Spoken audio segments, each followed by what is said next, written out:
नमस्कार, superfast top 10 news में आपका स्वागत है। मैं हूं आपके साथ समीक्षा दानीच। आइए बात करते हैं आज की तमाम ताजा खबरों पर।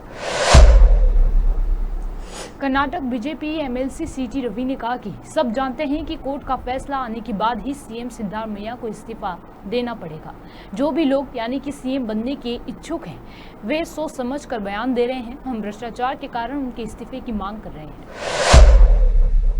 सीएम उम्मीदवार है ना, उसके लिए स्वाभाविक रूप में कंपटीशन बढ़ गया है कांग्रेस के अंदर। सब लोगों को जानता है कोर्ट जजमेंट आने के बाद सिद्धरामैया इस्तीफा देना पड़ेगा, प्रेशर ज्यादा आएगा।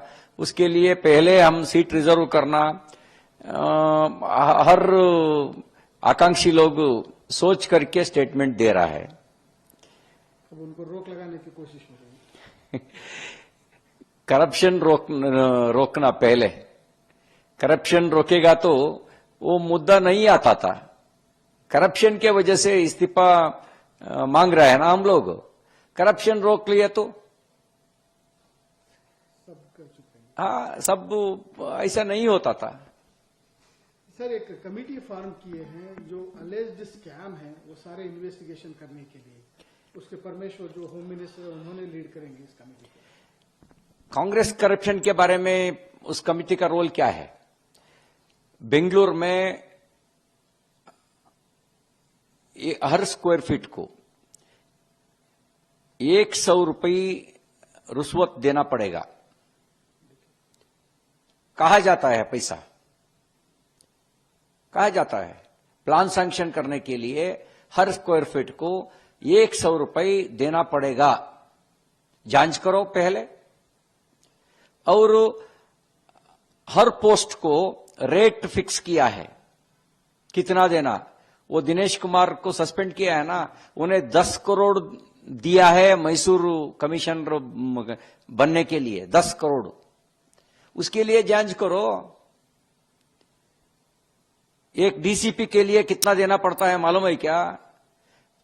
बेंगलुरु में एसी पोस्ट को कितना देना पड़ता है, स्पेशल डीसी को कितना देना पड़ता है, एसीपी डीसीपी को कितना देना पड़ता है मालूम है क्या? सब रजिस्टर को कितना देना पड़ता है मालूम है क्या? जांच करो पहले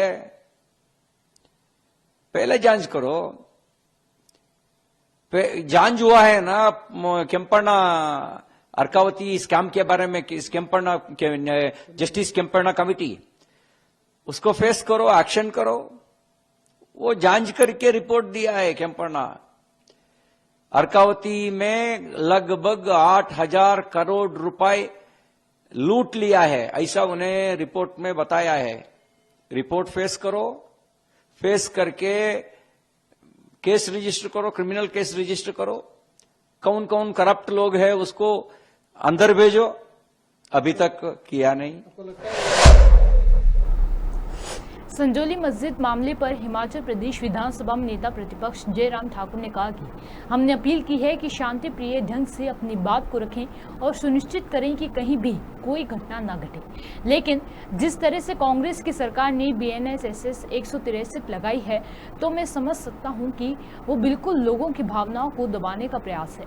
इस स्थिति की आवश्यकता नहीं थी। जो लोग आहत हैं वे लोग जहां भी प्रदर्शन करें शांति प्रिय ढंग से होना चाहिए। और साथ ही हम अपील किए हैं, पिछले कल भी किए हैं, आज भी हम कर रहे हैं कि हम शांति प्रिय ढंग से अपनी बात को रखें। कहीं भी कोई इस प्रकार का कोई घटना ऐसी नहीं होनी चाहिए, इस बात को सुनिश्चित करें।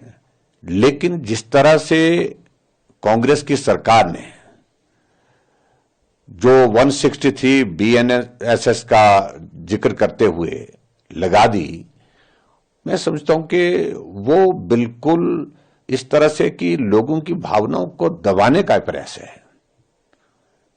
5 से ज्यादा लोग इकट्ठा नहीं हो सकते हैं और विभिन्न संगठनों के जो ऐसे लोग हैं जो समाज में अपनी आवाज उठाते रहते हैं, उनके घरों पर पहरा लगा दिया गया है, उनको घरों में ही रोक दिया गया है। ये स्थिति की आवश्यकता नहीं है इस तरह की। लेकिन फिर भी मेरा यही कहना है कि जो भी हमारे समाज के लोग ऐसे हैं जो इस सारी बात से आहत हैं।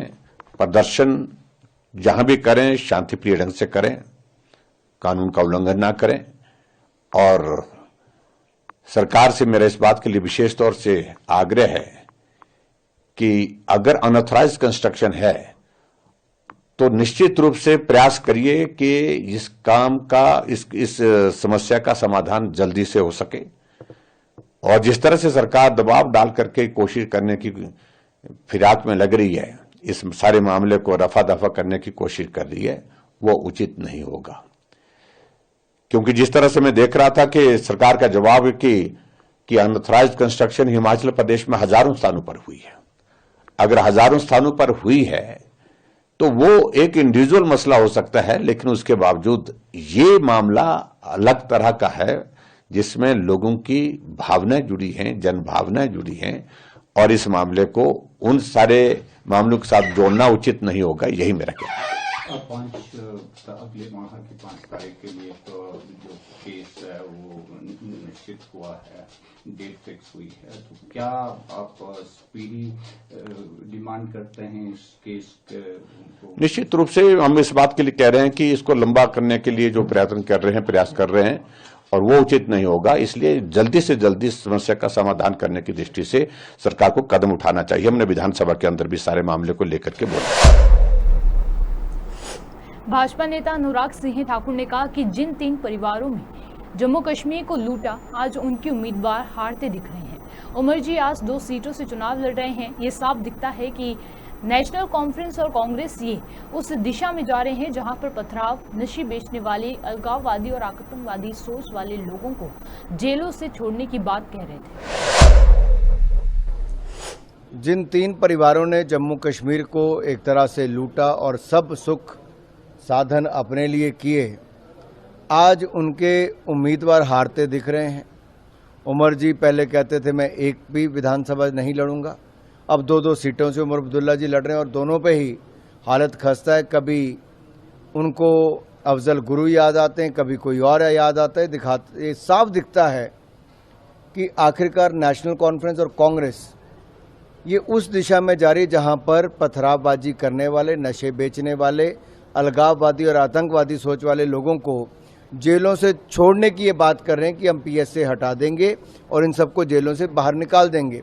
इसका मतलब ये जम्मू कश्मीर में नई आफत खड़ी करना चाहते हैं और ये आफत खड़ी जम्मू कश्मीर में जब होगी तो जम्मू कश्मीर की शांति भंग होगी। दूसरा ये कहते हैं धारा 370 को खत्म कर वापस लागू करेंगे। इससे स्पष्ट दिखता है कि बाबा साहब अंबेडकर के भी खिलाफ है और जम्मू कश्मीर के लोगों के भी। बाबा साहब अंबेडकर भी धारा 370 के पक्ष में नहीं थे और धारा 370 की अगर वापस बहाली जो कांग्रेस और नेशनल कॉन्फ्रेंस सोचती करेंगे तो इसका मतलब वो सोचते हैं कि जो वाल्मीकि समुदाय उसके हक छीन लेंगे, जो पाक अधिकृत जम्मू कश्मीर है उसके जो शरणार्थी हैं उनके हक छीन लेंगे, जो रिजर्वेशन मिली है गुजर बकरवाल से लेके SC/ST समुदाय को उनका हक छीन लेंगे। राहुल गांधी जी ने तो विदेश में जाकर भी कह दिया कि वो रिजर्वेशन के विरोध में है। राहुल गांधी जी एक और रिजर्वेशन खत्म करना चाहते हैं, दूसरा इनकी पार्टी और परिवार ने लोकतंत्र की हत्या इमरजेंसी लगाकर की थी और संविधान में कई संशोधन पंडित नेहरू जी से लेके इंदिरा गांधी जी और राजीव गांधी जी तक किए।